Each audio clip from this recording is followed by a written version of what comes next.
teams come out onto the park.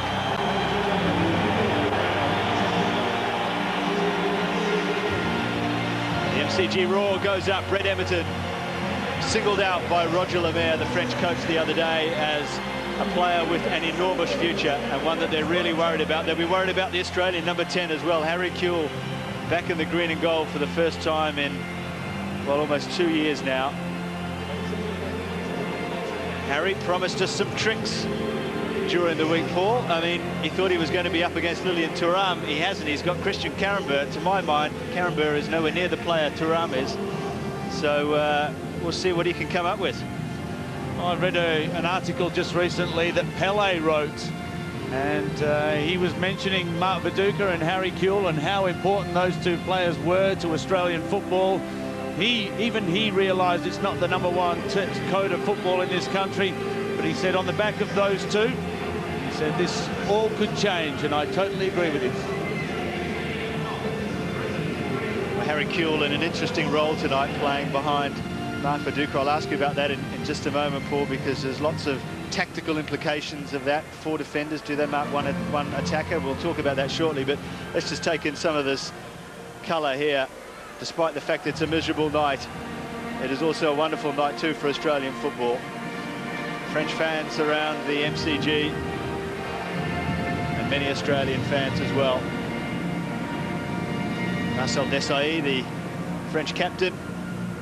Simon Micallef, the referee tonight. Paul Ocon with the armband on for Australia. We've become so used to that. He's really has taken to that captaincy like a duck to water. He's a quality player in the middle of the park, as cool as a cucumber. When anybody closes him down, he doesn't run away, he doesn't give the ball away very much. And that's what you need, somebody who can control the pace of the game. Mind you, he's up against the footballer of the year in Zinedine Zidane. It'll be an interesting battle, that one. Who's going to do a lot of the defensive work? I can't imagine either of them would relish it. Yeah, a lot of great matchups in this contest tonight. Interestingly, there, Ian Knopp, the chairman of Soccer Australia, shaking hands with the players after the latest bit. But let's take in the national anthems.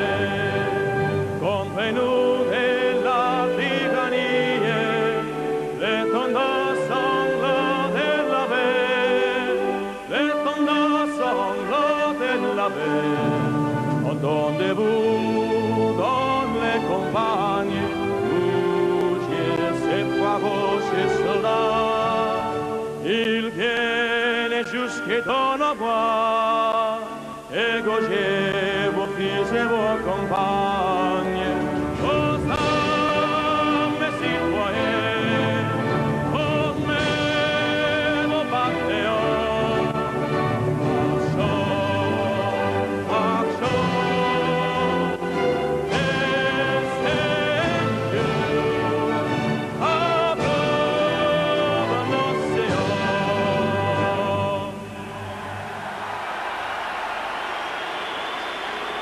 One of the most recognised national anthems in the world.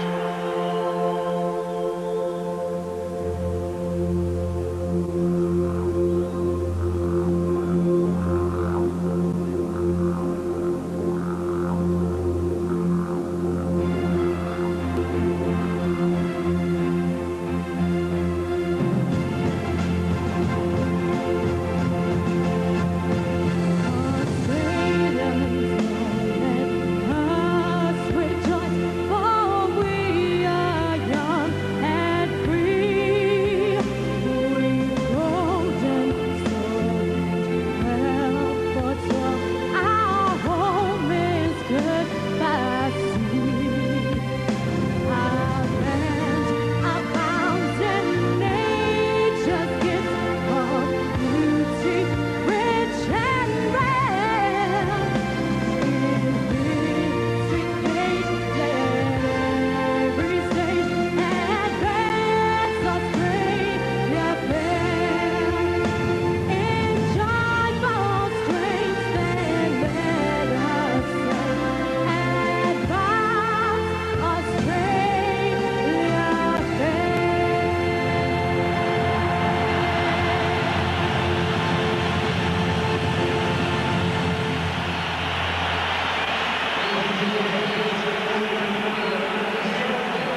magnificent, the noise around the MCG at the end of the national anthems. Now the real deal begins as Australia take on France. They're the world champions, they're the European champions.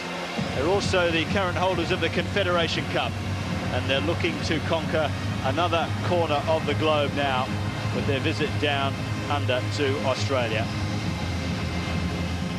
Zinedine Zidane, regarded as the world's best player, certainly the most expensive player in the world, and he wants to get the best shot he possibly can of the great stars that are here on show tonight. Well, here is the Australian team. Frank Farina has stuck with a team that's already done a very good job on France earlier this year. 3 changes to the team that beat France last June in the Confed Cup. 2 of them are Harry Kewell and Mark Viduka, named together in attack tonight, perhaps a little bit surprisingly. The 2 are very much in the spotlight.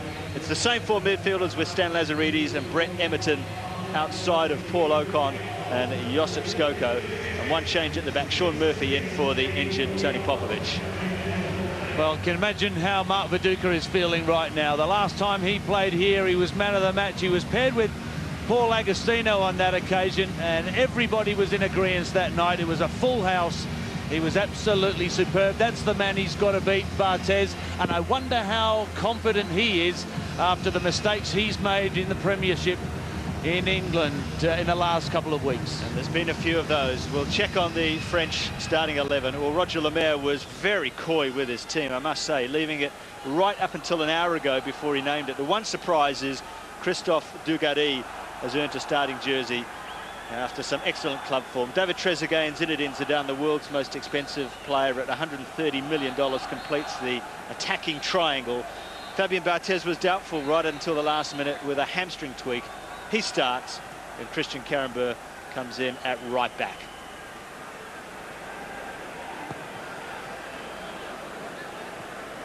Well, what can you say about this man? 2 goals in a World Cup final to give a 3-0 victory for France over Brazil in 1998.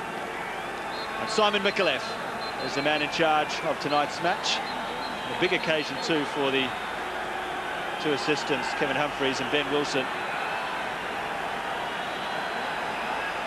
We've been waiting a long time for this one. France in the all-white, Australia in the green and gold. Kewell and Viduka leading the charge, not just in this match, but in the World Cup games coming up as well. Are they the final 2 pieces in Frank Farina's World Cup jigsaw? A surprise, many being named as the 2 strikers tonight, but Harry Kewell will play behind Mark Viduka in a withdrawn role with a free rein to go where he pleases. He was expected to play on the left-hand side of midfield where he plays for his club team, Leeds United. But a tactical switch by Farina just a couple of days ago, and I'll ask you straight away, Paul Wade, what you think of that situation. Well, I think if you actually played him up alongside Mark Viduka, he is just going to be man-marked by 2 of the better markers in the world, Desailly and Leboeuf. So to drop him into that midfield come striking position, you create doubts. When you create doubts and you give him a little bit of room, Harry Kewell, he just might do a little bit more damage, and I'm sure that's what Frank Farina was thinking when he made this decision. Well, there you go, the first roar for a French mistake. Marcel Desailly, the French captain, with a very wayward pass, and the crowd really enjoyed that one. It'll take some time to settle into this game just because of the conditions.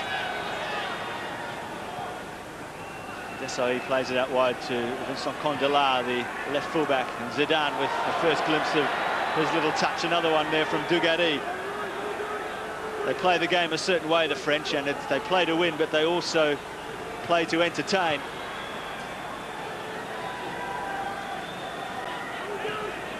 And how will France adjust to Kewell in that role? They've got 4 defenders marking 1 attacker in Mark Viduka. We'll see as the game goes on whether anyone pushes on Harry Kewell. They've had all the possession so far. We're 2 minutes in. Australia have barely had a touch. On the same token, France haven't gone anywhere. Now they just play a long ball. Karambert.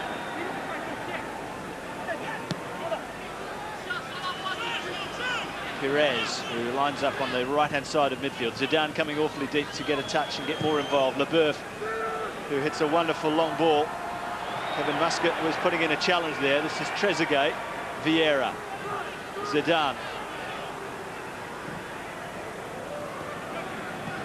While Australia will be aware of the lack of danger on Mark Schwartz's goal, they'll still want to get into the game. Every player wants to get an early touch and get a pass away, and they can't get near the ball at the moment. It's quite daunting, isn't it? I mean, you almost think that you can get a touch and then they give it out wide or back to somebody else first time. And you get frustrated and you start giving free kicks away. Now, you don't want to do that anywhere near the 18-yard box because Mark Schwarzer doesn't need that. It was predictable that one player or another would soon put on a foul, and here's a corner to France.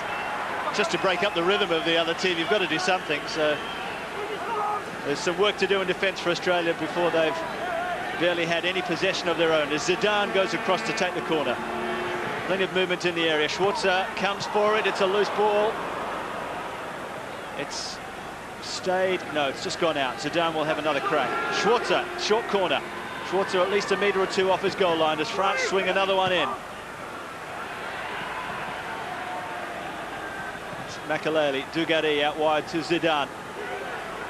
Ocon, the two captains, as Desailly stays forward. And Ocon with a challenge there to win the ball with determination.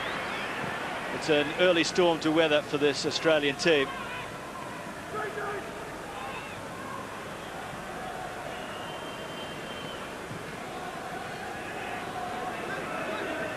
Karambert.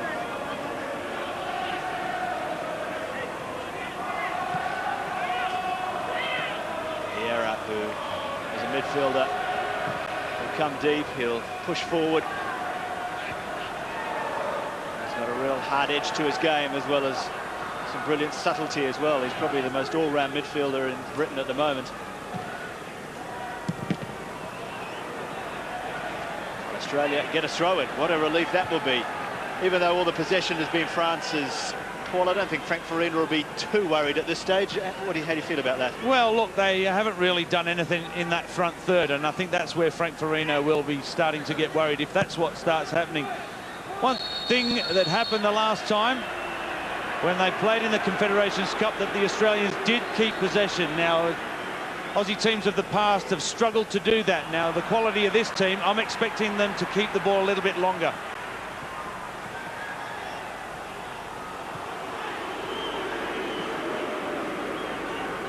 They will want to just settle into some rhythm of their own as soon as they possibly can. We're in the 6th minute and they haven't had too much of it so far. Fabien Barthez gets a mixture of jeers and cheers. As you mentioned, Paul, some mistakes that have been very well highlighted in the English Premier League recently. For Manchester United, he would have been given a real roasting by his coach over that. How will it affect his international performance? And there's a free kick for France in the corner. Vidmar, guilty of holding back Pires. Robert Pires. He scored against Australia once back in 1996 in the Olympic Games. And France won by 2-0. Zidane takes it short. And that's well cut out. An important header away there at the front post by Tony Vidmar. Mark Schwarzer, as you can hear, calling out the instructions.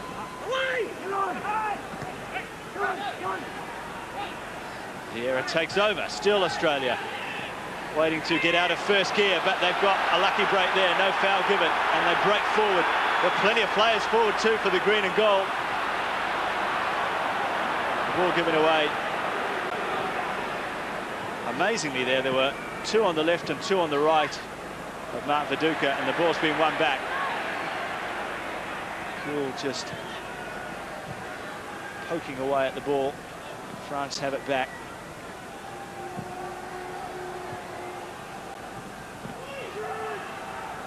That's a great win in the air. At the back by Moore. Ocon, through ball was a brilliant idea to Kewell, who managed to stay onside. Well cut out at the back by Leboeuf. The game opens up now. Here's Desailly in some space. A little through ball for Trezeguet. That's a great tackle by Muscat coming in from the right-hand side. An important one as well, as Trezeguet was just about to unload a shot. He had to make that one. He had to win the ball. Referee would have pointed to the spot straight away, at least a yard inside. And you don't need that from Mark Schwarzer.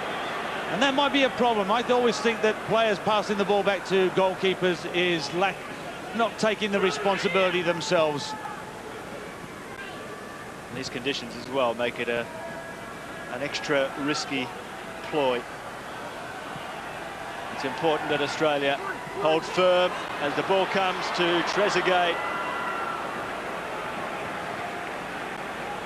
One thing which we learnt about this Australian team, Paul, in the Confederation Cup is they are a team that can really hang in there when they're under pressure. There were a number of times there against Brazil and against France that the team was under a lot of pressure, but the defence looked fairly solid that whole time. Yeah, there's no doubt about that. It's a very solid back four. Vidmar, Moore, Murphy and Muscat have been there right since Frank Farina took over. Maybe not Mark Schwarzer, but certainly those four know exactly what Frank Farina wants, and you're quite right, they'll fight tooth and nail. Kewell and Emerton combining. Viduka's waiting in the centre. Kewell's going it all on his own. Here's Viduka. Well, it's a free kick just outside the area. Welcome home, Harry. His first touch.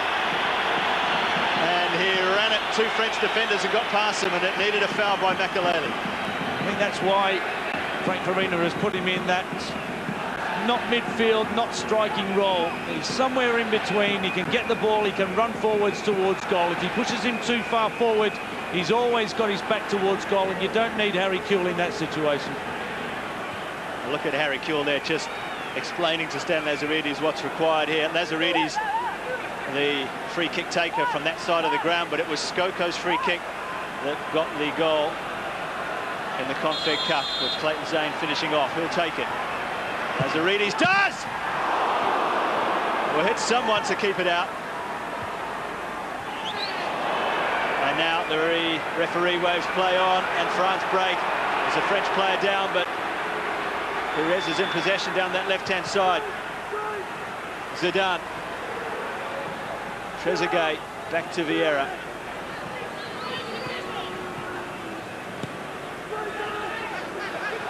Pressure forcing France back.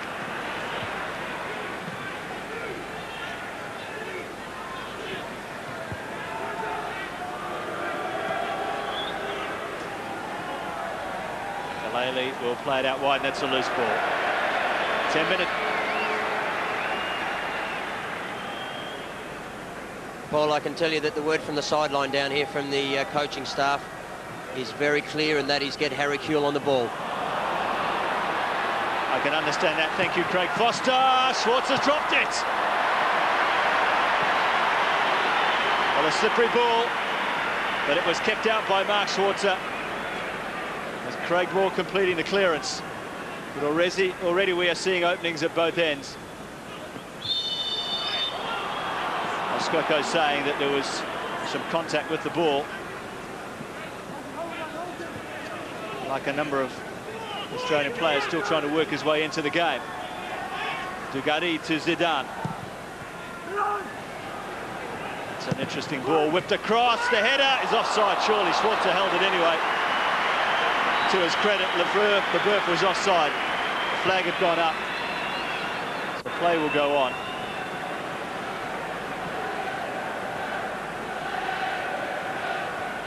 Viduka playing on his home ground, in his hometown. Kewell couldn't get to that one. Fabien Barthez again with a mixed response from this crowd. Zidane, what a wonderful turn that was, just glided away from Skoko. Makelele. Pires. He's got Christian Karambeur outside him. I watched the French team train yesterday, and they Played a lot of possession stuff, short passes. Maintaining possession, and they've won a free kick here after the foul on Trezeguet. They want to try and keep these free kicks to a minimum. I mean that is obvious because the height difference between the French team and the Aussies stands out when you get the likes of Leboeuf and Desailly going forward, and you've got Vieira up there as well. All of these boys well over 6'4", 5", and any balls knocked into that 18-yard box are going to be difficult to handle.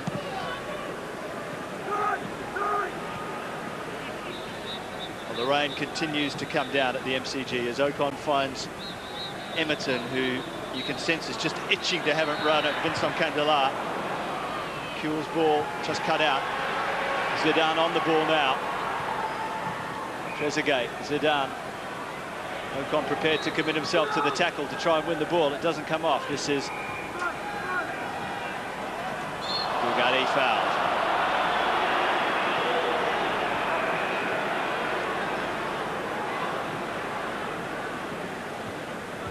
Musket. Gets beaten by a quicker opponent there in Desailly. He made his international debut against Australia. Desailly in that 1994 French win by a goal to nil. Zidane whips one in. Schwarzer solid as a rock. Very solid at the back, Paul, and thankfully so for Mark Schwarzer. But it's a very dangerous game we're playing, isn't it, Paul Wade? We're going to give away free kicks outside the box like we have done in the first opening minutes. Then at some point, Zidane, the greatest player in the world, will make us pay. He certainly will. He's a quality free kick taker. I don't know, I mean, that one was given away by Kevin Muscat. It's difficult for the boys. They're going to find it hard to keep their feet. These French team are very tricky on the ball, as you can see already. It needs a bit of patience. Here's where the problem lies. Zidane on his own, well cut out. Australia have some players forward. One of them is Kewell. It's just cut out by Patrick Vieira. Well, the shape of the game is really quite apparent. Australia having to sit back, soak it up, and when they do get the ball, they'll want to attack Roger Lemaire's side very quickly on their counter-attack. They've got the players to do it as well, with Kewell and Emerton, real high-octane players.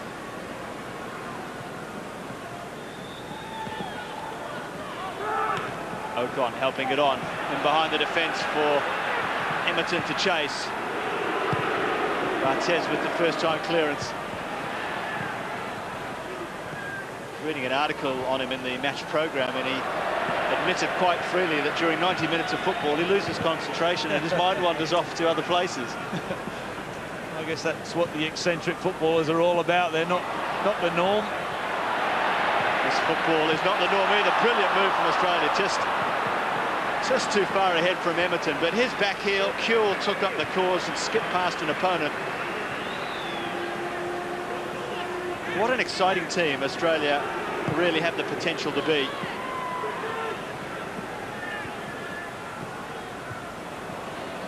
Ocon goes back to Schwarzer. Trezeguet thought it was a back pass that was worth chasing just because of the conditions. Well, it's a crime, isn't it, that players of the quality that we have out there are passing the ball back to a goalkeeper whose job is to use his hands. Zidane got past a couple there, one to the back post. No one on the edge of the area for Australia. Karambir in some space. French pressure is mounting on the Australian goal. Schwartz has come for that one, and he punches. There's Emerton in some space. Haven't seen that too often.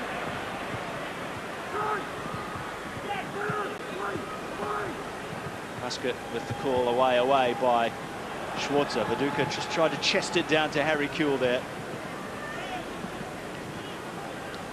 Well, the difference between the victory in the Confederations Cup and today is that this French national team, and it is very different to the last one.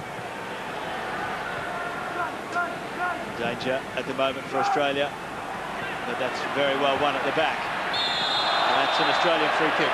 This French national team are putting pressure on right in the defensive third of the Socceroos. They're not waiting for them over the halfway line as they did at the Confederations Cup.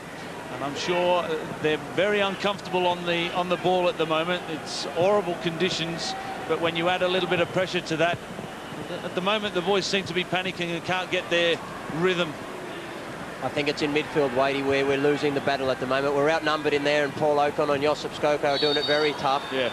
They've got 2 on 3, and when Zidane's getting on the ball, he's causing all sorts of problems for us. They're keeping good width also, and Christian Karambou in particular out wide on, and Jugari on the left, causing us a lot of problems.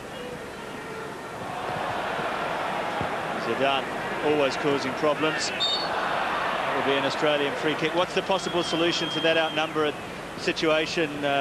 Craig, perhaps bring Lazaridis in or get Harry to drop a bit deeper just temporarily to help out. What do you think? Correct. When you play 4-4-2, you've only got 2 in the centre of the park, and if you are outnumbered, Paul, you need to shuffle. It's almost a chance for Harry Kewell with his speed, but you need to shuffle, and we need to bring Lazaridis in when it's on the left-hand side and bring Emmerton in when it's on this side. You simply can't leave the players of the calibre that the French have, Patrick Vieira and Zidane and Pires, 3 of the finest midfielders going around in world football.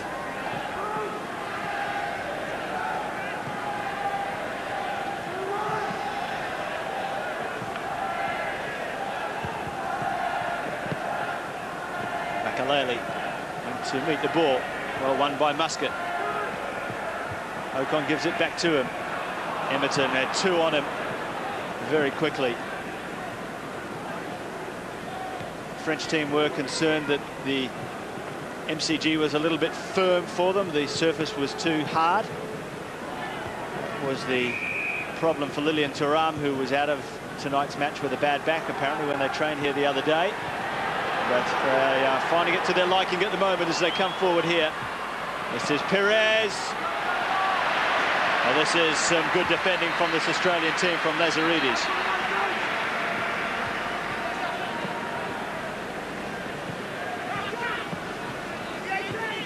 Very crucial that contact with the ball was made. And in the spirit, well, that's the only friendly thing I've seen so far. Lazaridis helped him up. As Pires takes the corner, Schwarzer comes. Loose ball. Zidane can't get over the ball.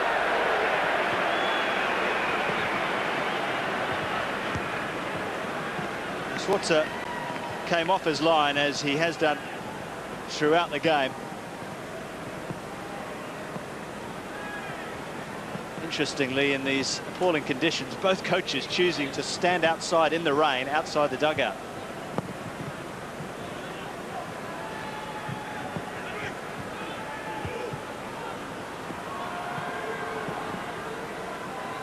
Jugari with a little flick to Pires and gets it back. Australia got a touch in there, and Okon wins the ball. He is the main ball winner and ball contester in the centre of the midfield at the moment.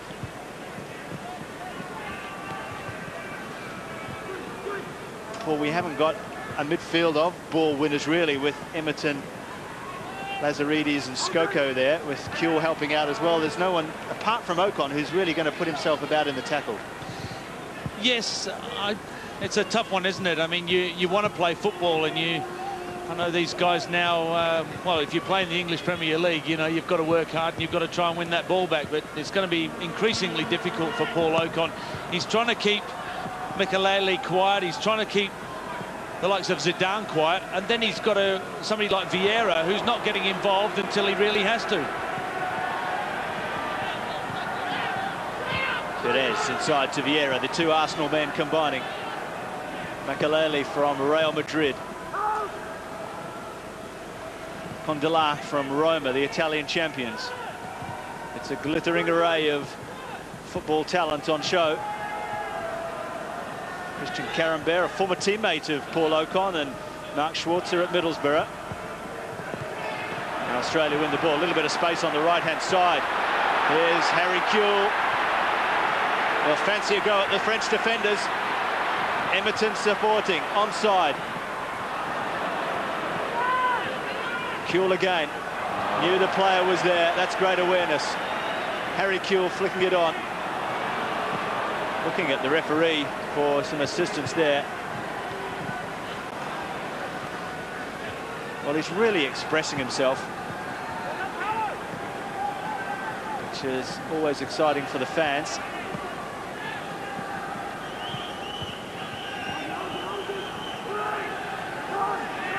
It's an easy one. This time, a rare easy one for Skoko, Viduka, and Lazaridis for the first time in a bit of space as well.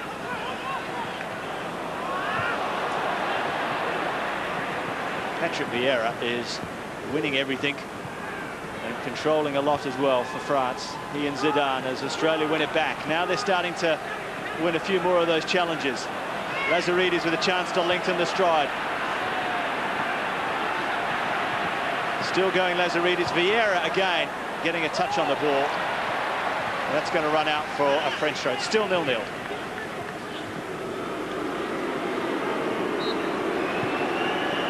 Well, the only thing you'd say to Stan, when he's got hold of that ball and he's only got Carambau in front of him, Carambau, for the last time these two teams met, played in the middle of the park. I don't know whether he's got the best of engines. I don't know whether he's speedy. Stan, just take him on. Just take him on out wide. Don't cut back into the middle, because that's where all the white shirts are. We don't need that. We need it out wide, hit the byline, get across him for Mark Viduka. Ocon takes over. Here is Mark Viduka. Harry Kewell's away to the right. Just helping it on to Emerton, but he couldn't quite keep it in.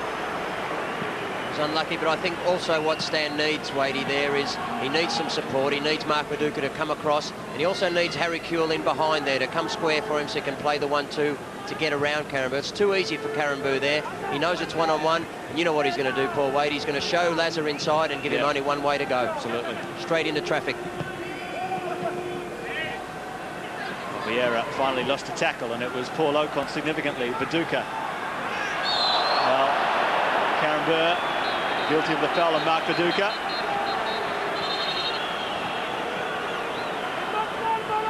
Viduka copped a wrap around the ankles for his trouble there. We'll see if there was... Well, there was some contact with the ball, no doubt, as well as the player. Those tackles, of course, are going to happen in these conditions tonight, Paul, aren't they? And rightfully so. I think Simon Micallef is going to show a good part of discretion tonight. Well, he's very understanding. He knows he's been there, done that. Lazaridis in the area trying to do a bit of himself. And LeBreuf got a touch in there, but Lazaridis got past him.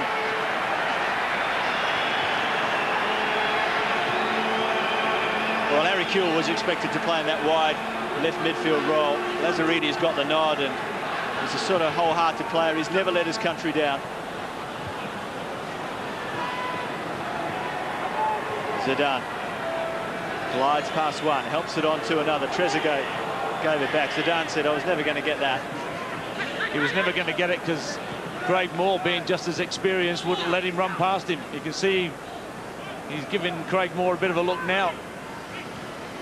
Skoko, Kewell. Well, a little foul there, but play will go on. That's definitely a foul.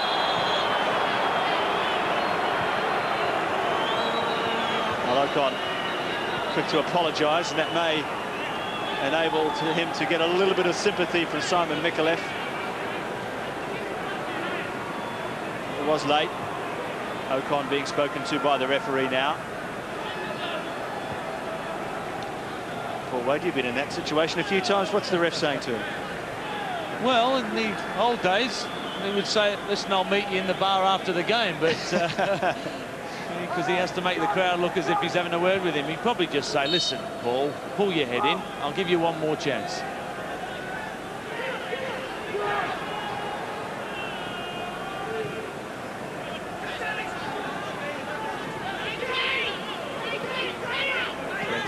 Six minutes gone here at the MCG.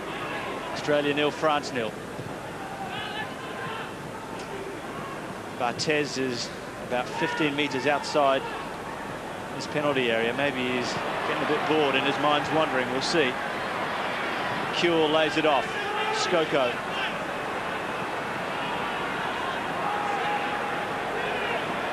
It's Lazaridis. He's got nowhere really to go. Running out of options. Moore gives him one at the back. Here's Sean Murphy. Playing with a little bandage around the knee, Sean Murphy. Has had some tendinitis all season. Hasn't missed a game for his club, Sheffield United. That's a wayward one from Skoko. Zidane just waiting there and wins it. Now a break for Lazaridis. Have a go. That's what the crowd want. He showed a little bit too much of the ball there to Carambau, but That was his intention.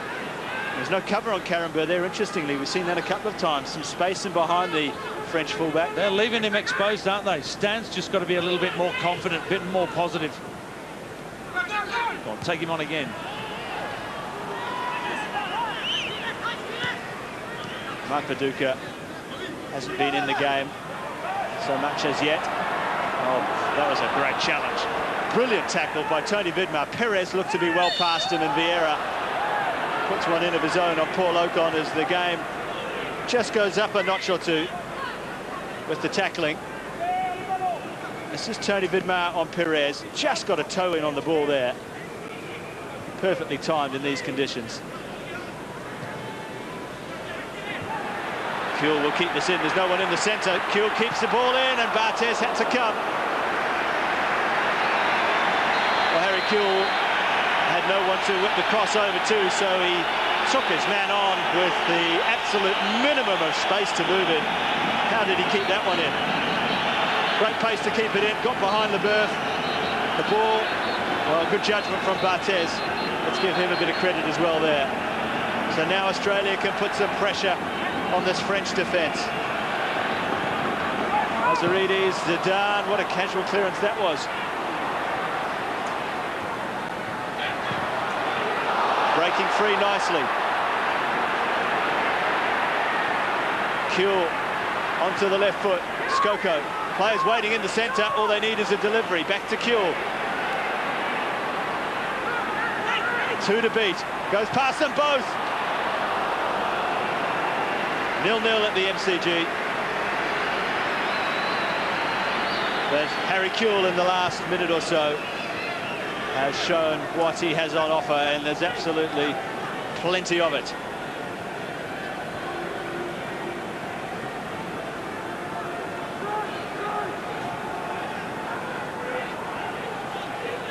Ocon goes back. More with the first-time ball to Tony Vidmar. That's a nice, thoughtful pass to Viduka. Can he hold it up? Not easy in these conditions with a big burly defender behind you.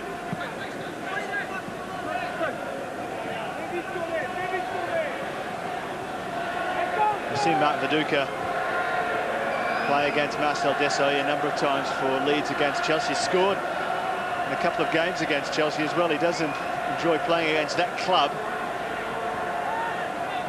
See if he enjoys against that particular opponent as the game goes on.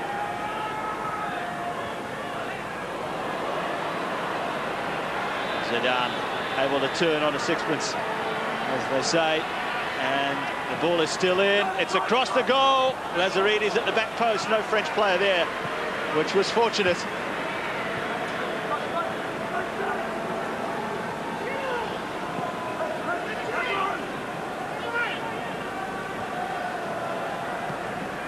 Pires will take the corner. It's well won. Straight to a French shirt, and the flag's up for offside.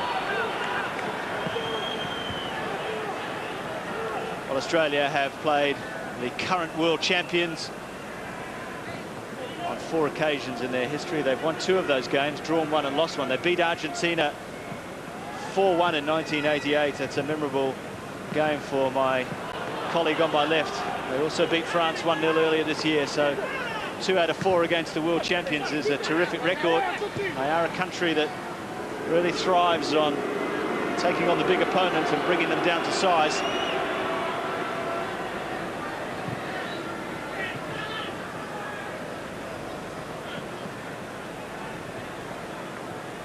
We seem to be dropping very deep, Paul Wade, don't we? And starting defending really in our own half. I'd love to see us start to defend a little bit higher up the pitch. Put a lot more pressure on them in midfield. Well, Pires was robbed again by some very resolute Australian defending. It's a very big ask, isn't it? You know how well they can keep the possession, the French. Kewell inside, and that's a beautiful switch of play by Australia. We've got players forward here into the area. Leboeuf required to play it across. It was Skoko and Emerton combining.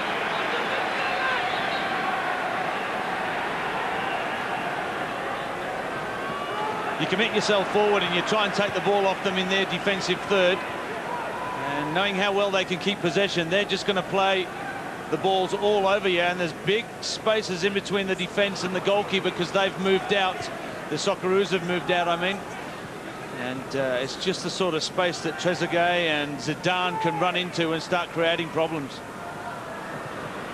Well, how quick did Zidane just move the ball on them when there was a player right on him. What can he come up with this time? Unpredictable, without a doubt. That's a great ball. Pulled it back, coming in, Makelele! Well, that's a fine move. Zidane very much at the heart of it, conducting the French orchestra, and Makelele trying to finish it off. Great layback from Desailly. Makelele over the bar.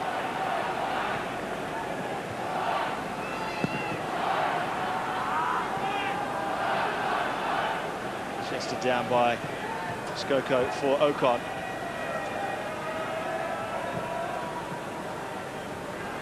Well done to Kewell. Not too much on for him, so he thought he'd try and surprise Barthez.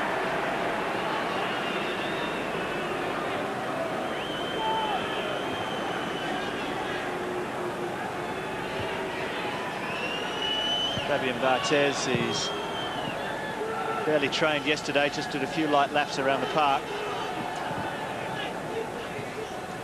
Tweaked his hammy a couple of days prior to that, and there was real concerns that he wouldn't play. He was left right till this afternoon before they made that decision.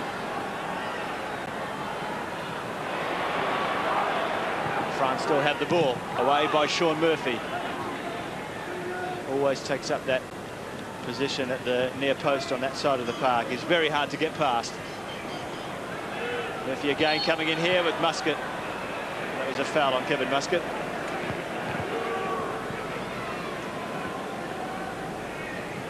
Another Melbourne boy. Used to play his football at Heidelberg and South Melbourne. Now he's captain of Wolverhampton Wanderers, who are currently top of the English First Division.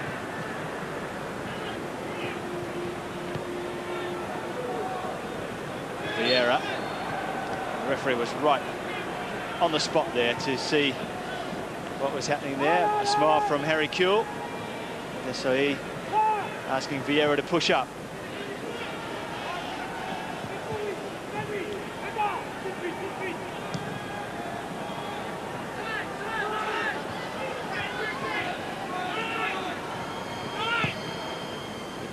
Aiming for Viduka, chesting it down to Lazaridis.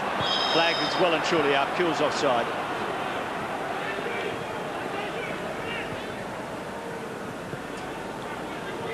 Australia's record in 2001 is they've won 9 and lost 4. They haven't drawn a game. Scored 78 goals, but if you followed their World Cup qualifying campaign, you'll understand why. With so many small Pacific nations to play against who weren't that strong. 22-0 victory, a 31-0 victory in games, so it's fairly easy for them. Conceded 9. Interestingly enough, France haven't drawn a game this year either. They've played 12, won 9, lost 3. So a draw is an unlikely result. Well, Patrick Vieira went down in a heat there for sure because of the challenge by Skoko, who immediately goes over and apologises. And Roger Lemaire looks on. Well, the ball was there to be won. I don't think Skoko can be really blamed for this one. It's Australia 0, France 0 with 9 minutes to go until half-time.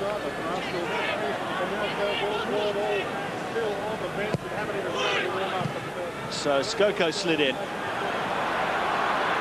Well, it was a genuine attempt at the ball. As Harry Kewell, a little touch on. Onside! Oh, touched over by Barthez. Emerton holds his head in disbelief because that was a quite wonderful save from the French goalkeeper. Australia's best move of the game. Kewell at the heart of it, really running. Emerton onside. The offside trap was sprung. He did everything right, Paul Wade, and that was a top-class save. Yeah, I'll tell you what, he's just a delight to watch, isn't he? Every touch Harry Kewell makes, he never overruns the ball. His next touch is just another part of his stride, and I think that's why he's so electrifying every time he takes the park for Leeds United. Lazaridis with the corner. Aussie hearts are up. Australia's best chance of the match, and probably the best chance of the match. Kewell again keeps it in. Players at the back post for Australia. Their best spell of the game, without a doubt, as Zidane just tries to steady the French ship. And Pires has time as well.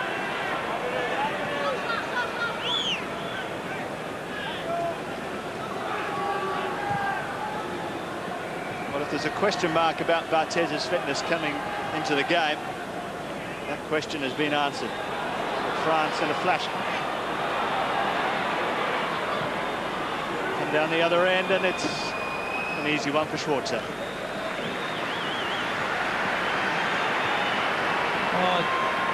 There are only a few highlights for the Socceroos in this first 45 minutes, but that Harry Kewell run has to be one of them. Mark Viduka's been a little bit quiet also. Brett Emerton has been a bit quiet on that right-hand side. Stan Lazaridis has had the ball a few times, but I'd like to see him a little bit wider, force the issue, get the ball out wide to him rather than coming inside. And let Tony Vidmar do a little bit more work defensively and allow Stan to get forward.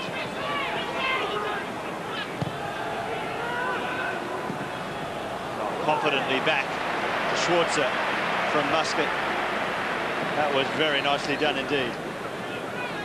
He's been an international for 10 years now, Kevin Muscat, starting way back in 1991 with the Australian under-20 team. So many of this Australian team have been developed together through the various junior teams of Australia. Viduka also played in the under-20 team and the Olympic team twice. Now the full Socceroo team. Ocon the same. That pass is easily cut out by Desailly, who stepped in front of Viduka. Trezeguet. Desailly waiting for some options. Kewell to Vieira. Zidane. Pires, that's a good ball for Vieira. A very deep run, but he couldn't keep it in.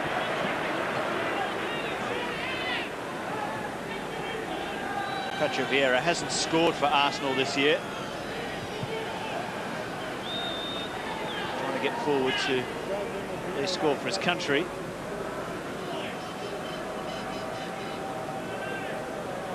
Very much the leader in the centre of midfield for this French team.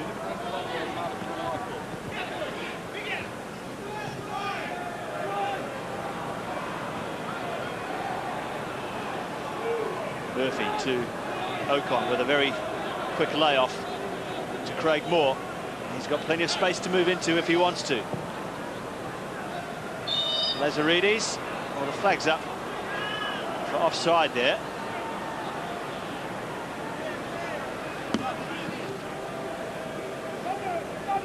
Mark Viduka hasn't played for Australia since March of last year, when Australia were beaten 3-1 by Czech Republic.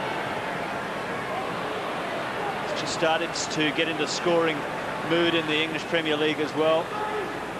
Several goals in cup competitions, as well as a couple in the league.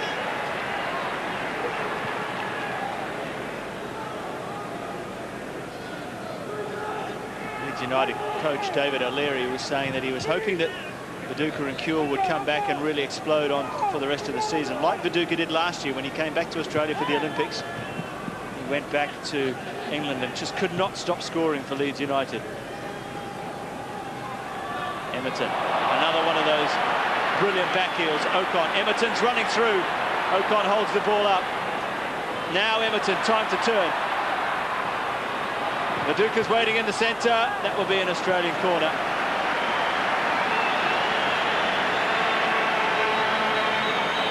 A real flair from this team as well as being solid. Well, there's a perfect example of how they can attack if they put themselves in a more positive frame of mind. I think they haven't had the ball too much in this first 45 minutes, and they've been a little bit cautious to go forward. I'm talking about Kevin Muscat and Tony Vidmar, but if they can afford a little bit more room, they'll get more involved. Just under 3 minutes to go until half-time. As they say, the perfect time to score. Stan Lazaridis wanders back after taking the corner. Muscat to take the throw. Right into the corner for Kewell. He hasn't got much room to move there. But he wins the corner.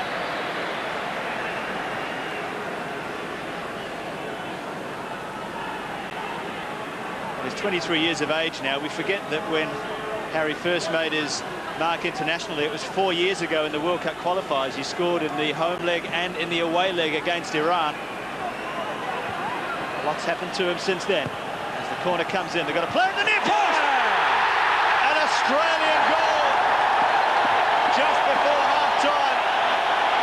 What a moment for Craig Moore.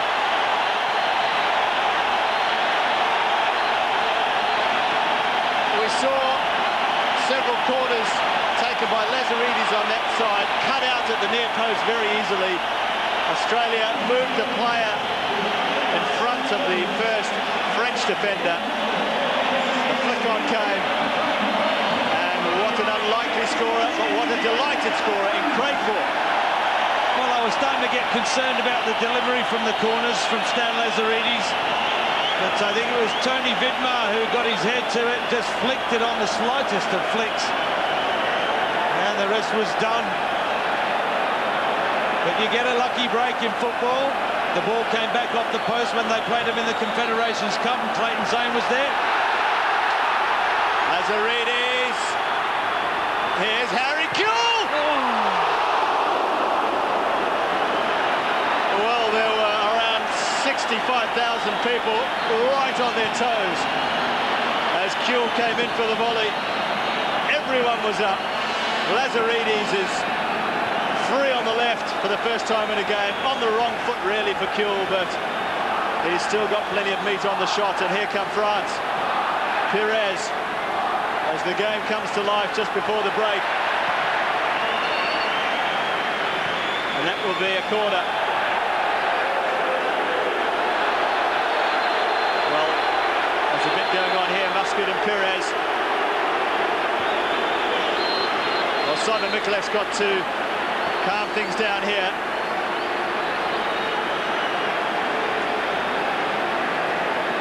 Well, Pires and Muscat are going toe-to-toe. Condola having his say as well.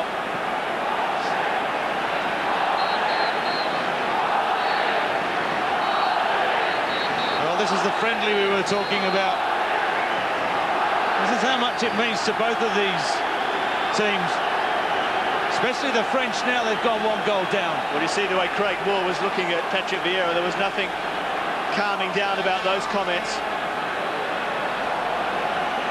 It was a look of take me on if you dare from Moore. Well, Vieira went back off, that's for sure. None of these players will as the corner comes in. The shot comes in, it was away. Pires fired one in, it was not hit cleanly. Zidane, plenty of French players forward. It'll be another corner. We've had over a minute of time added on. And there is the half-time whistle. Australia survive a late scare. But they provided a late moment themselves when Craig Moore ran home a header from an Australian set piece. The crowd went up, the MCG roar was heard, and Australia go in at half-time ahead of the world champions. Australia 1, France 0.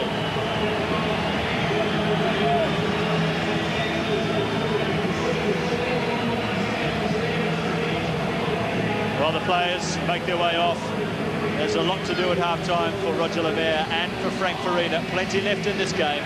We'll take a break and be back with more soon.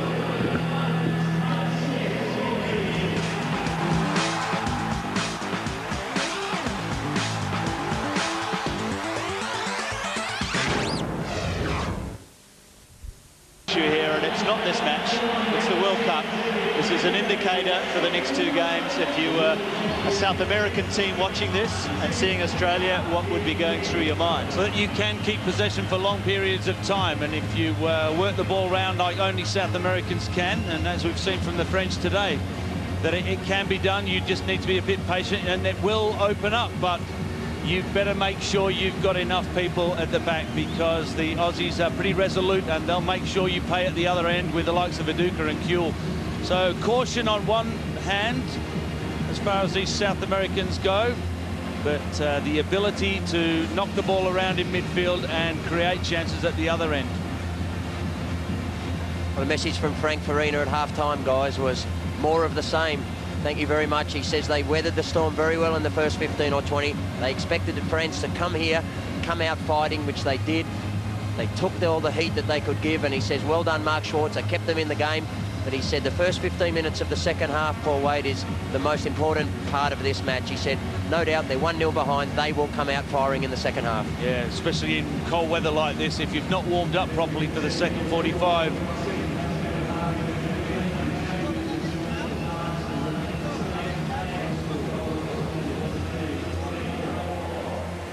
The second half about to start here at the MCG, with Australia ahead of the world champions and the European champions, France. They're watching it live on TV throughout France at the moment, and they're rubbing their eyes in disbelief at the scoreline, I'm sure.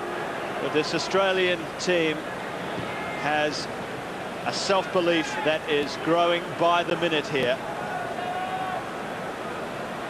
No changes for either of the two teams, though. Wiltord and Carrière, the two players warming up for the French at half-time. And this is Desailly playing it across, and it trickled into Schwartz's arms with Trezeguet waiting in the centre.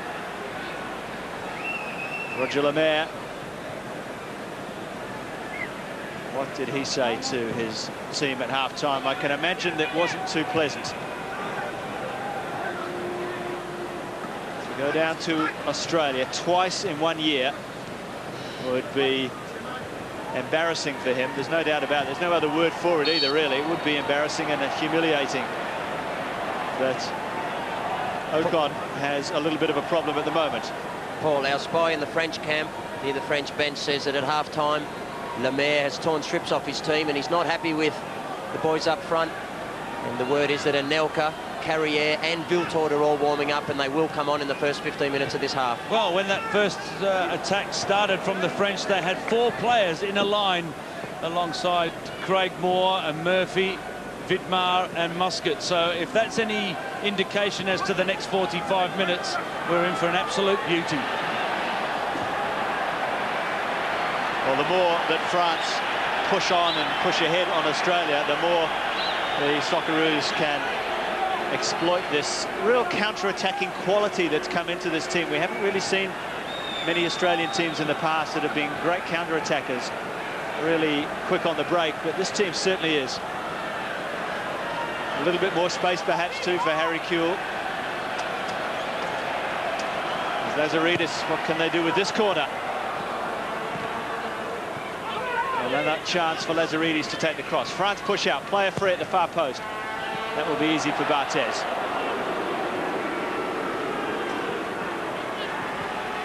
Well, we haven't seen any Barthez magic moments so far. Apart from that wonderful save by him on Brett Emerton, you can get a magic moment which can be quite brilliant or perhaps a little bit embarrassing. Carambert is in possession. Zidane, we're expecting him to step up in the second half. Makaleli. Emerton tried a little back heel, didn't come off this time. Quite a few of them have though. Here's Condelar. Pires taking on Muscat. That's a nice pass. Pires again, across, a goal. And it will count. The flag stays down. France have equalised. Well, I'm asking a big question here. Was it offside? It happened so quickly. We will need the benefit of a replay, but it was a great move. Condela had Pires outside him. He took on Muscat. Closed down as well. Yeah, the number 7 we're looking for. In line, Paul? I think it was a fraction off, to be honest. Well, it doesn't matter what I think. Trezeguet knocked it in. It's 1-1. Very close, though. Very, very close. Flags up. No such luck for Australia at the other end.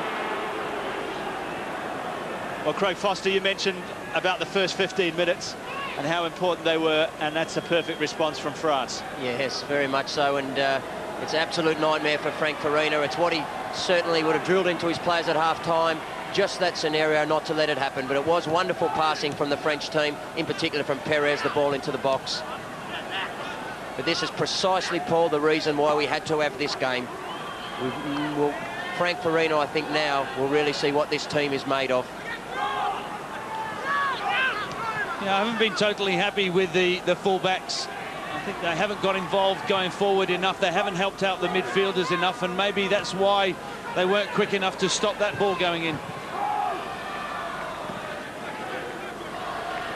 Scott Azarides and Viduka. Mark Viduka going in on goal. Played it across. Just a little bit too far for Harry Kewell. Kewell with the cross himself. Viduka's underneath it.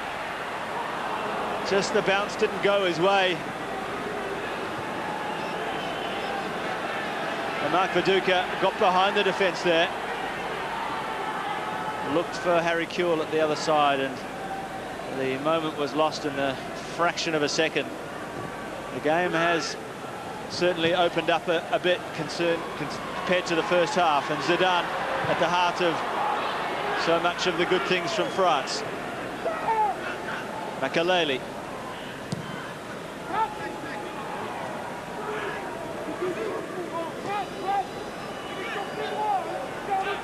Makaleli goes back to Leboeuf.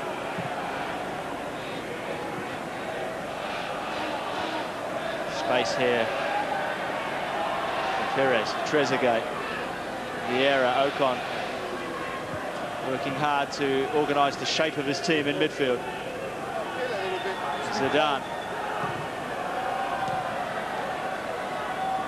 Muscat trying to get there. Zidane with a bigger body. Muscat did very well to just nudge the world's best player off the ball there. The way the France have started the second half, it could be a long 45 for Australia. Very much in a similar vein to the first half, with all of the possession to the men in white.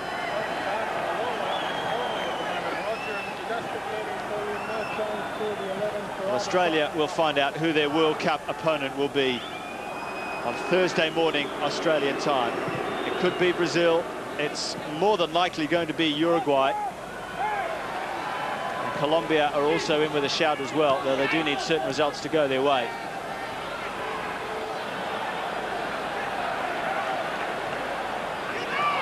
It's a mistake. Condela well over the bar.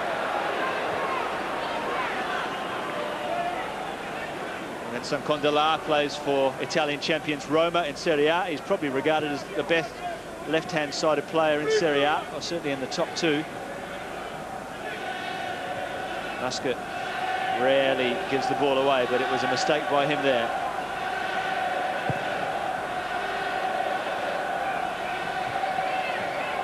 Either team can use 6 substitutes in this game. Fairly liberal use. And you can expect moves to be made soon, particularly from France, as Kewell couldn't get past Desailly, who timed his tackle. Marcel Desailly, rock solid at the heart of the French defence. And Kewell furious that he didn't get a throw-in. France forward. Zidane could go alone. Australia are stretched at the back. Trezeguet is with him. Here's Pires. And that will be a goal kick. It's a more open game in this half, Paul. It certainly is. That was a great run by Trezeguet. He had played no part in it, but he dragged about 3 green shirts along with him. It just opened the space for Zidane to run into. I don't know what you can do. I mean, Makelele is in there, Vieira's in there, Zidane is dropping back in, and you've only got Paul Ocon and Skoko, who are more creative than defensive, and they are just getting torn apart at the moment. These two fullbacks, Kevin Muscat and Tony Vidmar, have got to get more involved. Whether they can help Emerton and Lazaridis out and push them further forward, I'm not quite sure, but they've got to find some way of getting involved in this game.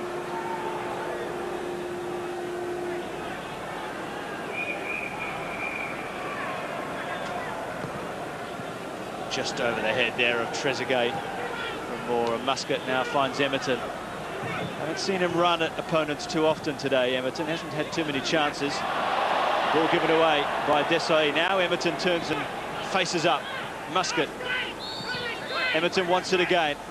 There's the space. Well, Condola, no slouch either.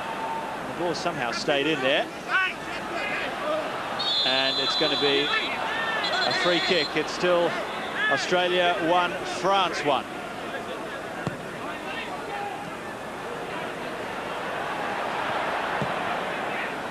Ball given away by Condola.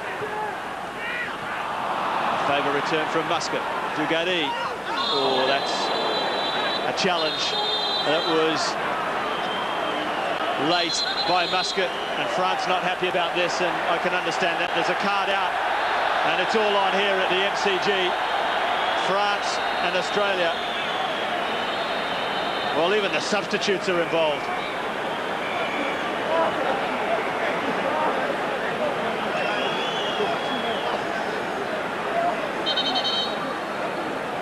Well, Roger Lemaire is talking to some Australian players. Graham Arnold is holding back Patrick Vieira. Desailly, meanwhile, is down. Barthez has come all the way. Everyone involved there, substitutes as well as players, and the final outcome, and it has to be a yellow card for Kevin Muscat. Well, he's a very lucky man, Kevin Muscat. It was a disgraceful tackle. But what happened to incite the rest of it, I'd like to know. I mean, that is an ordinary tackle. Kevin will put his hand up for that, but he doesn't usually get angry. Somebody must have... Well, if they've only said something, then Kevin is very lucky to be on the park. If they've done something to him, then that might be a different story. If they've incited what he did, but if they've only said something, then Kevin Muscat should be a bigger man than that. Well, I would hope too that he's being reminded that a red card in this match means suspension for the World Cup qualifiers, which is more important than anything else that's at stake here. And Desailly is really hurt. He's genuinely hurt, no doubt about that. Frank Farina is laying down the law to Paul Ocon about what's required now in this situation.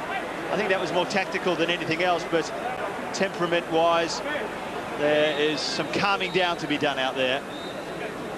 It's an opportunity for Farina to talk to his player, and the two captains, Marcel Desailly and Paul Ocon, having a bit of parley of their own.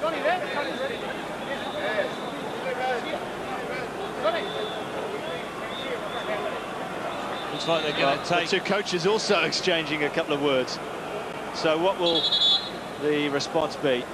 I wonder if they're taking Kevin Muscat off. It's not a bad move from Frank Farina if they do. The last thing they need is him hurt.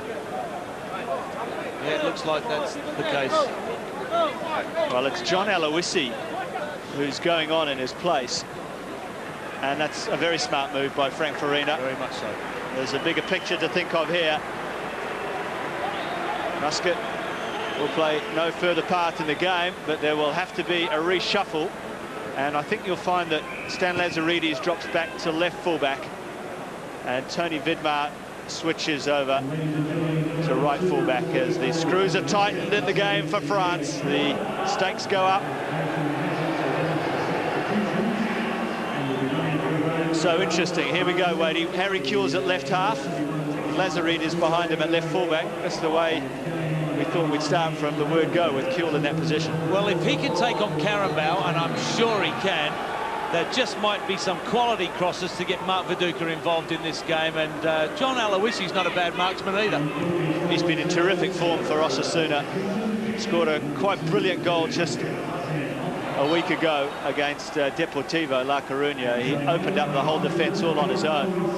He's very skillful, he's got a good thinking brain.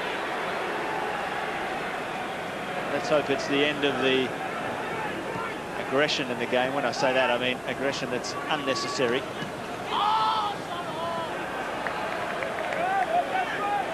He'll be a handful now, Wiltord. As I said earlier, he'll get the ball, he'll run at you, he'll play left wing, right wing, he'll be in the middle, he'll go back into midfield, and now he knows he's only got about half an hour to play. He just might do twice as much work. Just to confirm, Sylvain Wiltord on for Christophe Dugarry.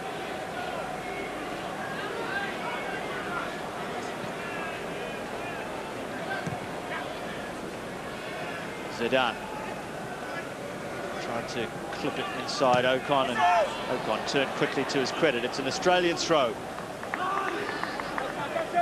We have had just about 15 minutes of the second half. It's all square at the MCG. Australia trying to turn the French Peacocks into feather dusters with another embarrassing defeat.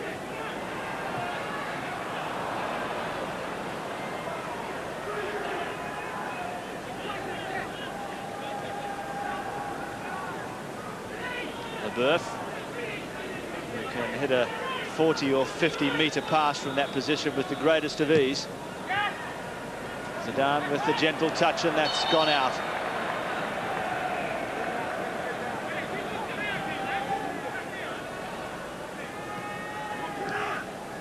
So it's Viduka and Aloisi up front for Australia. Kewell on the left of midfield. Great touch by Emerton. How many back heels has he done today, Brett Emerton? That must be 4 or 5. Viduka. Desailly comes forward, Zidane can't get there. Vidmar plays it forward early, and Emerton tries to just whip it on quickly to Aloisi. Zidane has a player going outside him. It's a decoy run. Emerton back, helping out. Schwarzer set away. Emerton went back to the goalkeeper. Pires. Wiltord, great control. Wiltord.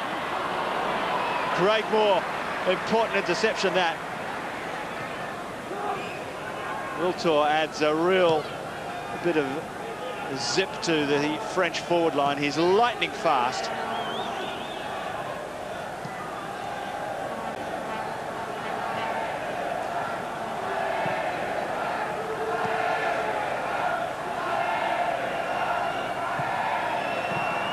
Zidane closed down quickly. Still manages to keep the ball. Australia win it back now with Craig Moore, and that's calm play from him. Skoko goes back to Schwarzer. Was there something off the ball there, Trezeguet or Moore, or was it an accident? Moore went down anyway, and the crowd saw it.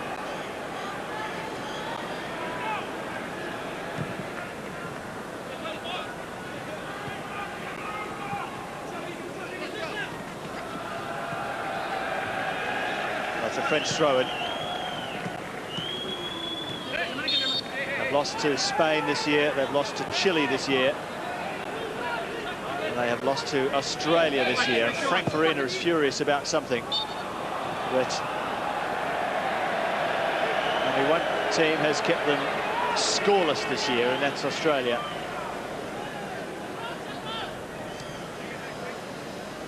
But Emerton has been bringing out some party pieces tonight.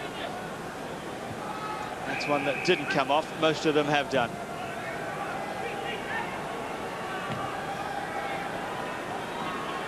So space now for Lazaridis. Kewell got there first. Great play by Harry Kewell. Two waiting in the centre.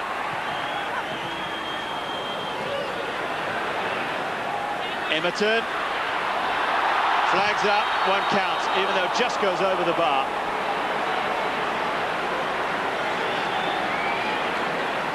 Well, Paul, we've talked about Mark Viduka and Harry Kewell returning back to the team, and clearly offside there. But Emerton, on this sort of form, is of that same calibre.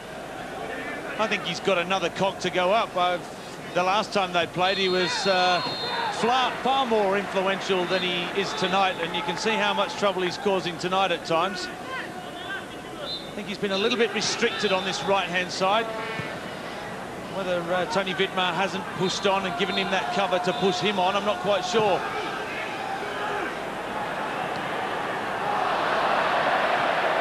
Condola could not take the ball with him. Emerton trying to take advantage of it. Here's Viduka. There was a whistle in the crowd there, and it certainly made me hesitate. I wonder if Mark Viduka just hesitated there as well. It looked like it.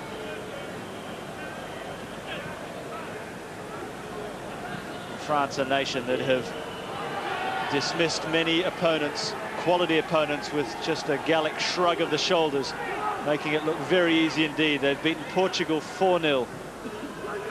They beat Japan and Korea both by 5-0. They beat Mexico 4-0. This is all results this year. It's the greatest of ease. And Schwarzer will come out and gather that cross with the greatest of ease.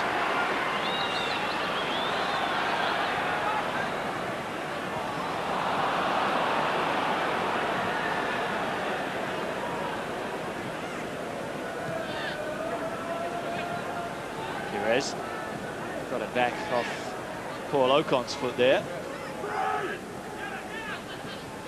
Vieira bringing in Leboeuf. Space on the right-hand side, a lot of it as well for Sylvain Wiltord. Cutting inside, skips past a couple. Zidane, Wiltord flags up for offside. It won't count. Australia 1, France 1.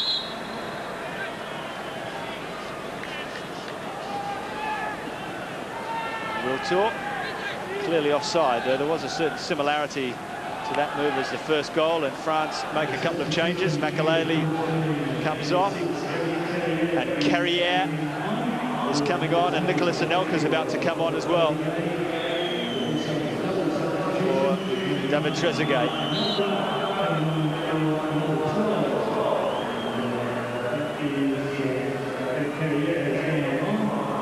Three substitutes used. Oh, it's a mistake. Nicolas Anelka gifted one there.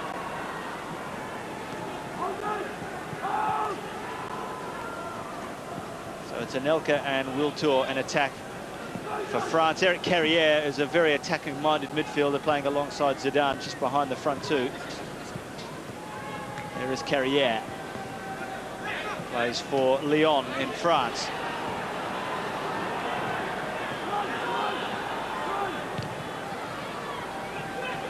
Viduka is involved, and that's a ball from Aloisi.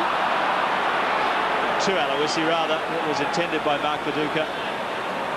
Ocon, look at the space here for Kewell on the left-hand side. He'll have a go at Karambeur. Karambeur just got a touch on there. That's a foul. Well, Patrick Vieira came in very quickly to support Karambeur. The danger of Kewell is there for all to see. The decibels just go right through the roof, don't they? Every time Harry gets it. Why not? He is so positive with everything he does. He's got the ball at his feet, one defender in front of him. I'm going to have a go at you.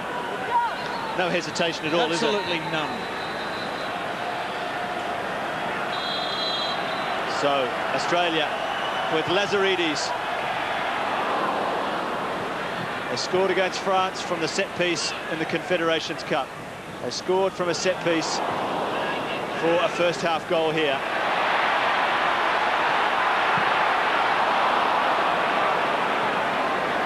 Throw into the Socceroos.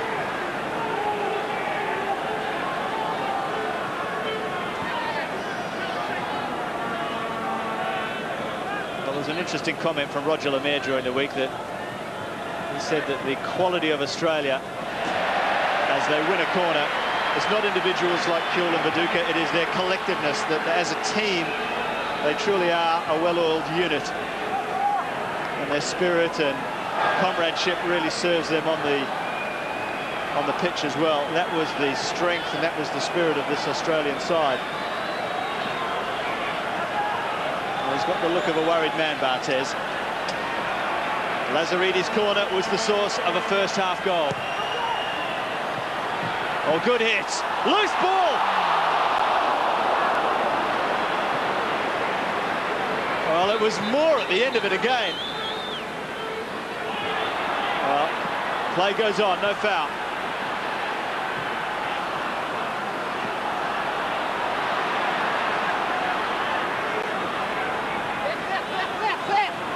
Three players, and it's fallen nicely for Vidmar. Australia keeping possession well. For the moment, anyway. And now France with their own pacey attack of Nicolas Anelka. He'll have a go at Moore as well. No cover on Moore. Anelka coming in to run at him, and that's a great challenge. A lot more space now out there, Paul. Yeah. This is when you've got to ask yourselves the questions. This is when you're getting tired and the game's played at 100 miles an hour. And mistakes are made. Pires. Zidane going outside him.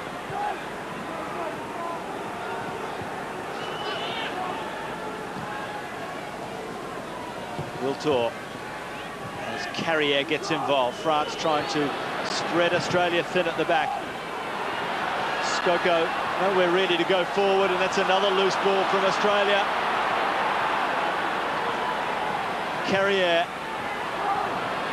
And now, what's on? Moore. Onside is Kewell. Aloisi's waiting in the centre. Viduka's holding back a bit on the edge of the area. Kewell goes past one, but couldn't get past Leboeuf. It's a favourite of his, isn't it? You knock it one way, you go the other. But I mean, how can you stop it? You know what he's going to do. You're backing off. You know you can't dive in because he knows when you're going to dive in, and he'll just knock it. And if you touch him, he goes down for a penalty. You're gone.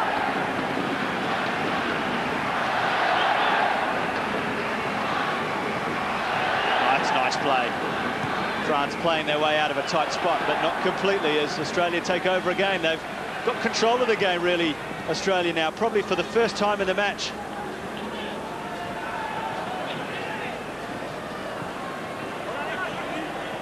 "19 minutes remaining at the MCG.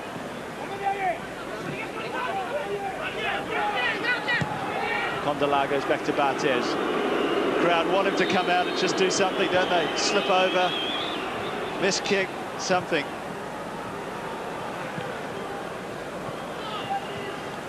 Wiltord. Carrier is joining in every attack. He's virtually a third attacker. Zidane waiting on the edge of the area. Zizou is his nickname. You hear the players calling Zizou every time he gets the ball. Carambert, good cross. Murphy's a big man and a hard man to get over. Emerton. And we're really for him to go. That's a mistake in a dangerous place. Zidane. Well, Emerton made up for the error.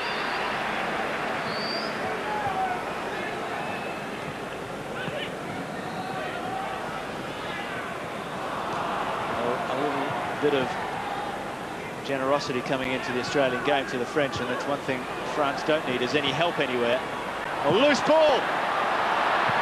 Must tackle there, won by Skoko. That was absolutely vital, and that's well wide in the end. But Skoko there saw a French goal or a tackle to him, and he made it his.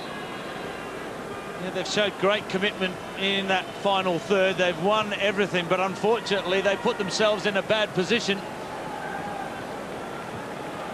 There's a good header there, but he won the tackle, and then, well, we've seen that sort of shot go in the Confederations Cup. Thank goodness it didn't this time. Well, Marco Bresciano, another Melbourne boy, is coming on for Josip Skoko, who's not too far from here, Geelong. So Bresciano, who is making a big impact for Empoli in Serie B, which is the second division of Italian football. comes on. It's just his 6th appearance for Australia. So he's a young man. He walks out onto the pitch in his hometown alongside Zinedine Zidane.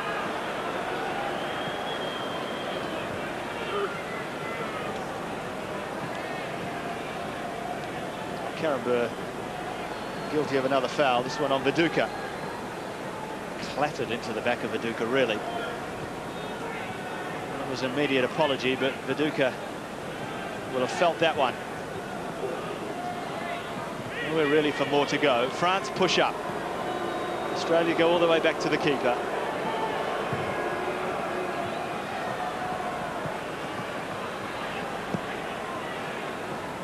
Cristiano. Oh, that's a poor ball. It could be a costly one. Look at the pace on Anelka. Whips in the shot. On Nicolas Anelka is a top quality striker, no doubt about that. He replaced Thierry Henry in this French squad after the Arsenal man pulled out. Anelka, a former Arsenal man, of course. Had a year in Spain at Real Madrid, and now he's in Paris, his hometown for Paris Saint-Germain. Wiltord running at the defence. That could be an easy one to cut out, and there's time here for Everton. Well, Craig Foster's down on the sideline. Craig, are they getting tired? These Aussie boys, they seem to be giving possession away in that defensive third. I think, thankfully, Wadey, there's some mistakes creeping in on both sides, because Francis had some great possession outside our box, and I think in the second half here, Zidane's been below his best. Some of his defence-splitting passes that we know he's capable of haven't been finding their mark, and let's just hope that it stays that way. But I think they are. Some of our boys are certainly getting tired, but I just wonder how long Paul Ocon can go on, and one of the benefits out of this game has been for our skipper to get a top-class, world-class opposition match before we go into Tuesday week's big qualifier. Oh, it's a great pass. Carrier, Karambur, extra man out wide. Danger here for Australia. That is well wide. Australia 1, France 1. Some sad news down on the bench here, guys, from the French dressing room. The team doctor has sent the message over to us that he believes Dugarry has done his ligaments in his knee, and they believe that he may need a knee reconstruction. So some very bad luck there. I think there was no intent in the tackle from Kevin Muscat, but the way he went down, it did look quite horrid. So he's fallen awkwardly, and by all accounts has done his knee.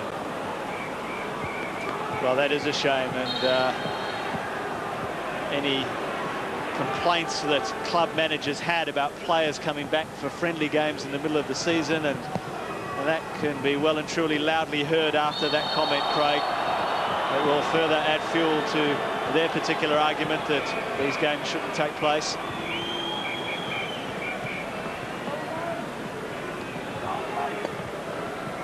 France have a free kick with Anelka making his way into the area. About 13.5 minutes remaining in the match. Carrier to take it. Taken short. That'll give Australia a chance to push out, but they don't push out particularly quickly. Harry Kewell on the ball. Carrier chasing hard. Kewell skips inside. Karambur, he's got a lucky break there. Kewell, now there's a player coming back, and that will be a foul. Kewell didn't see him coming. Leboeuf. Well, it's an interesting one, that, because Kewell and Leboeuf go back a wee way with a bit of history there. Leboeuf was sent off for tangling with Harry Kewell a season or two ago in the Premiership. Not too much in that tackle, though, Paul. Or, well, Completely missed it, didn't he? With the view of a different angle, I changed my comment. It was good to see Brett Emerton getting up there to support Harry on that occasion. Aloisi was there as well, so they did have numbers. Azaridi's free kick.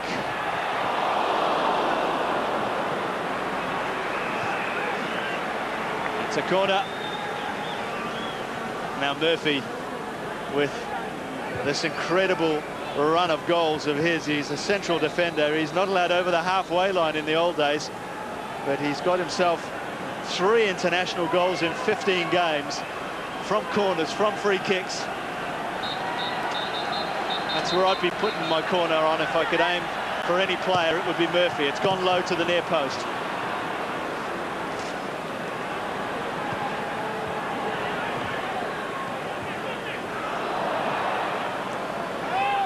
Well played, Tony Vidmar. Emerton. Long to Viduka. Maberth there again.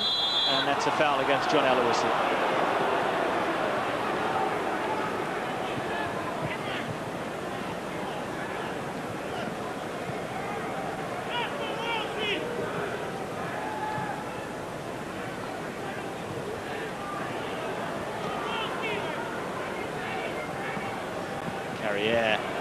Back to Anelka.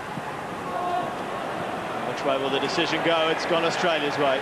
He's done a terrific job tonight, Craig Moore. Nobody has beaten him for pace. He's won everything in the air. He has improved so much. Being at Rangers, he's a tough character, no nonsense. Looks after his goalkeepers. If I was a goalkeeper, I'd certainly want Craig Moore standing in front of me, making sure the opposition went nowhere near. But he's hobbling quite badly after that challenge, and he has had some knee problems earlier this year, so we'll keep a close eye on Moore and see how he goes. You saw the pain on his face, and the flag's up for offside.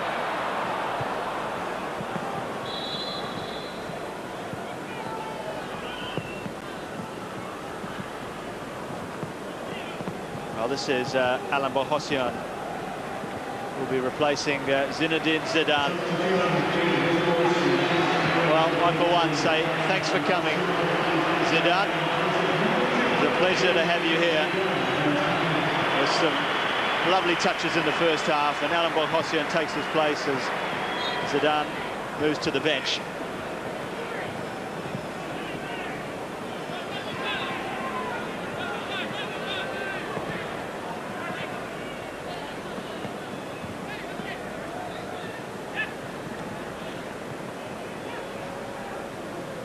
Vieira going short to pick up the ball. Extra responsibility on him and Pires now. Moore is still hobbling his way back into the area, and it's a good shot straight at Schwarzer.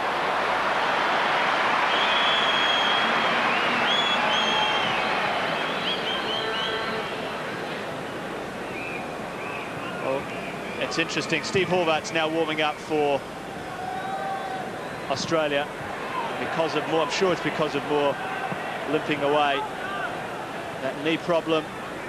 Moore just glanced to the bench there while we're watching Harry Kewell take a throw, and Horvath will be on any second. Now, let's hope it's nothing serious. As Viduka goes down. Sean Murphy has signalled to the bench, Paul, that another 5 minutes and Craig Moore must come off. But I agree with Paul Wade. He's had a wonderful game, and so Sean Murphy. I think the greatest compliment that you can give him, Wadey, is that Trezeguet, David Trezeguet, rated one of the finest strikers in the world, along with Wiltord and now Nicholas Anelka, really have not had the best of games, and they've made some of the world's greatest defenders look very, very ordinary in their time. Here, here.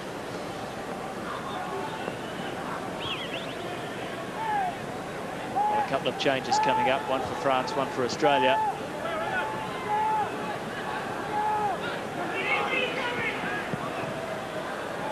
Condela.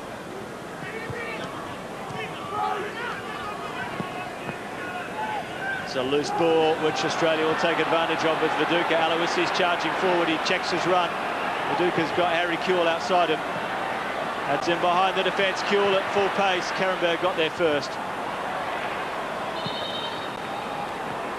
There'll be a substitution here for France with Silvestre coming on. Craig, you're just a bit closer to Craig Moore than what we are here. How do you see his situation? He has signalled earlier, and so did Sean Murphy, that he does want to come off. He's been pointing down to his foot and shaking his head, so it's clear that he has picked up an injury. I think he'll be more than pleased with his contribution, but the big point for me in the second half, talking point, Paul, has been the contribution of Harry Kewell. The trouble with the guy is he's just so gifted that he's fantastic up front. He's done very, very well from the left midfield side in the last 15 or 20 minutes. But I just wonder whether Frank Farina will think that we're missing something coming through the centre of the park, because in the last 15 or 20 minutes of the first half, he was outstanding. Well, you look at the two players who would normally line up there, and Scocco and Ocon, and neither of them are that penetrating type of player. Pires still hoping to find a winning goal for France. Bresciano forced to do some defensive work. And I'm thinking of teams of old. Paul Ocon, when you look, Aurelio Vidmar was that type of player, wasn't he? He had the ability to run 50 metres of the ground just to make sure that he'd get on the end of it with a cross.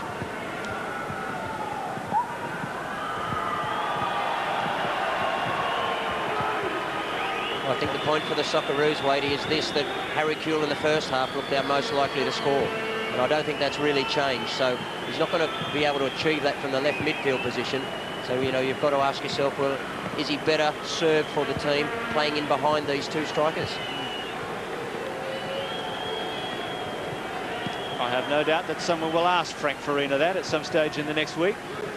That's a great point you make, though, Craig. I must say, I'm a little bit surprised about how long it's taking to get Horvath on. If Moore is really struggling, I mean, the World Cup game is about 9 days away. They've got Tony Popovic also injured at the moment. They cannot afford to take any risks.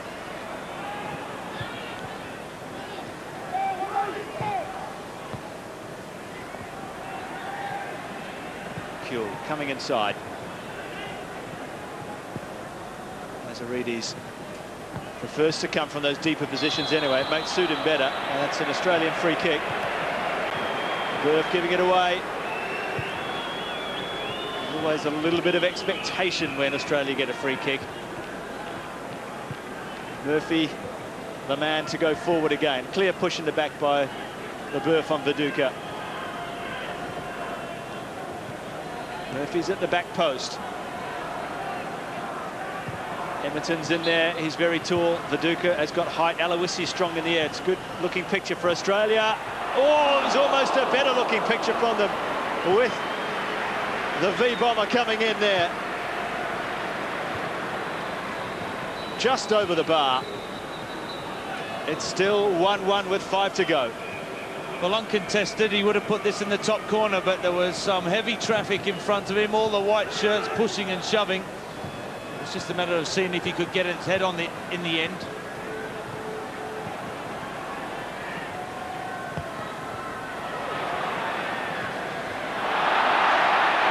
Kewell now into the area. Kewell across.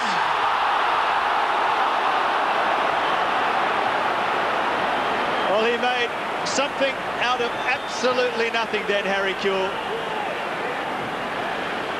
And Australia almost stole a late winner.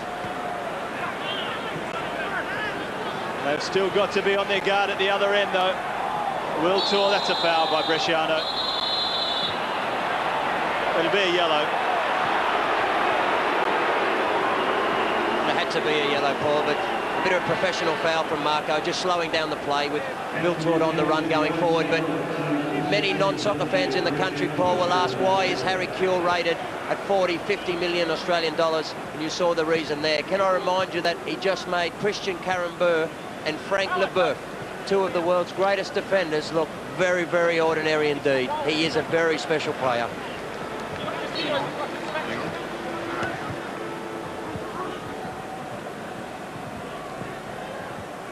So 3 to go at the MCG. Australia have really had more of this second half than they did the first.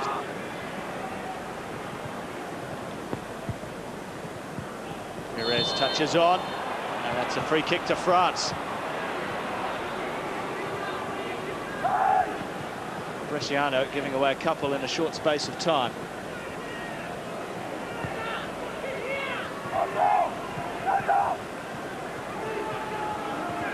The rain has not stopped throughout the entire match.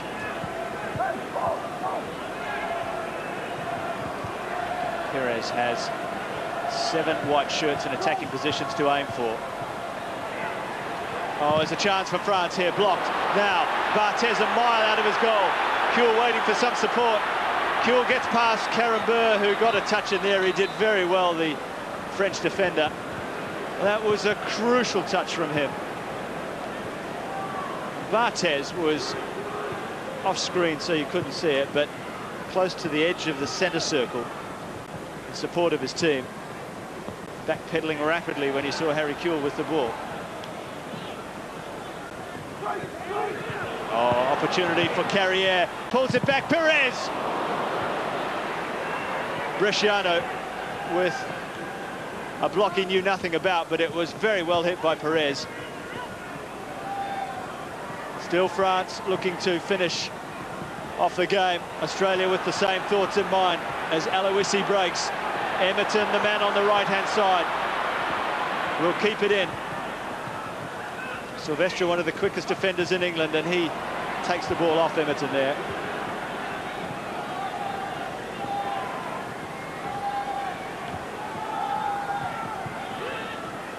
Carrier, lovely touch. Loose header. Wiltord. Anelka, nowhere really for him to go. Wiltord with the cross. France really lining up at the back post to try and find something. We're in the last minute of the game. A little moment of pressure and a little nod from Frank Vieira as if to say well done for hanging in there.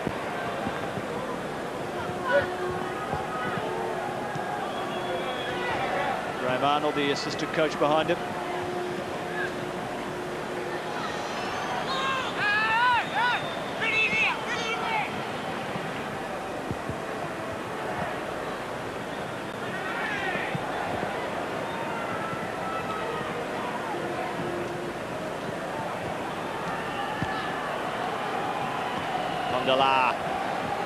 The last charge from France. The flag stays down. He's not offside.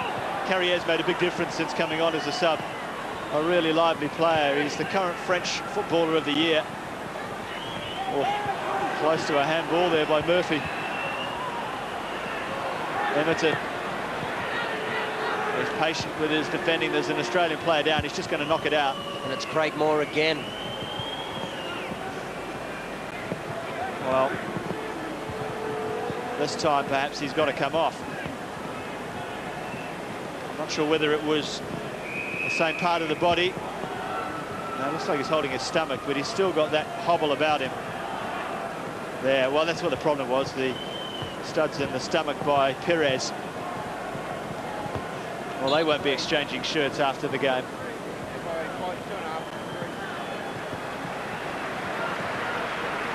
Involved in that first half altercation, the two players.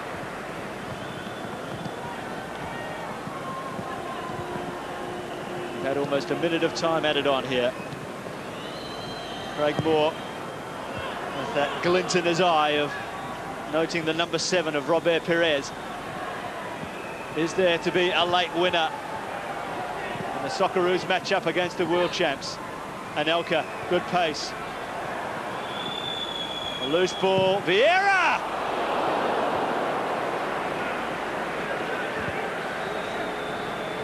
Well, there was no holding back, no point in doing that. He really hit that one beautifully. Anelka with the early damage. Schwarzer had it covered, even if it had gone underneath the bar.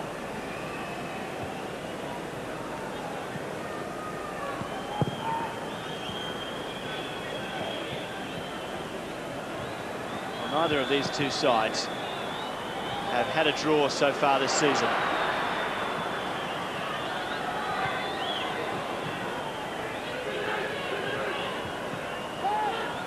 Still a minute or so to go in the game. Draw for Australia would be quite a wonderful result. Oh, maybe it's not going to be one. Maybe Aloisi can finish it. He's gone down.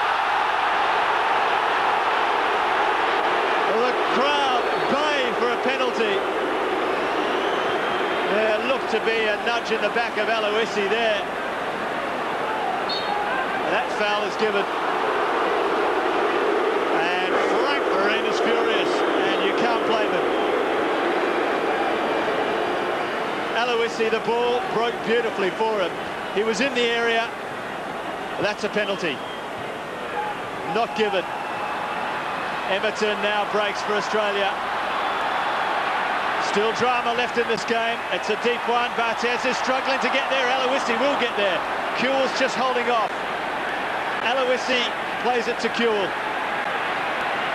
The Duke is waiting in the centre. This is Bresciano Ocon. Vidmar will keep it. Australia don't want to lose it there.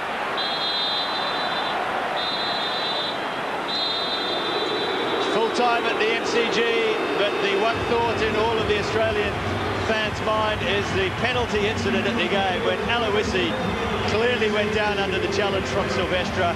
It wasn't given, and the end result is the points shared here with more a first-half goal for Australia.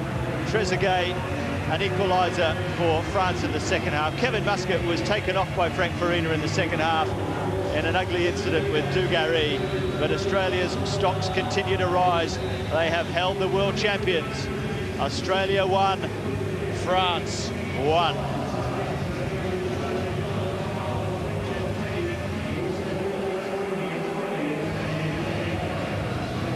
Well, that is the sort of result that will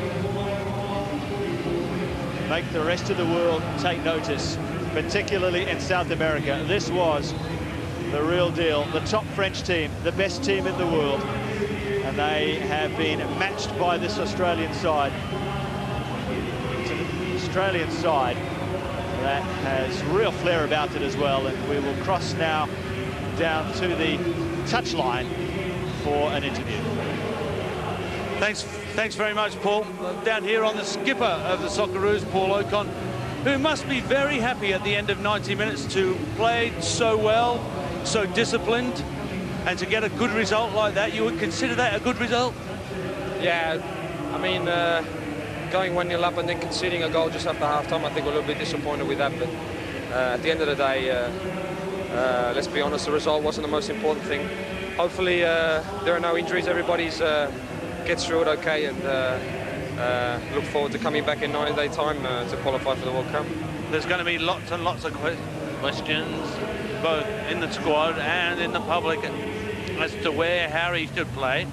Where did you think he was most effective tonight? I think Harry can play anywhere, I guess. He showed out wide that he's very, very dangerous when he gets a lot of space. But I think we need him up front with Dukes. Hopefully, you playing the mic yet? And on a more personal note, how did you feel out there, considering you hadn't had much match time? Yeah, I felt okay, and hopefully I'll be fit for the next game. Thanks. Thanks very much, Paul Ocon. There you go, the Australian skipper, grateful to have 90 minutes under his belt. I'm sure he came into this game a little underdone with things, but he can walk off the pitch a proud man, a proud Australian captain with the way his team has played tonight. Australia 1, France 1.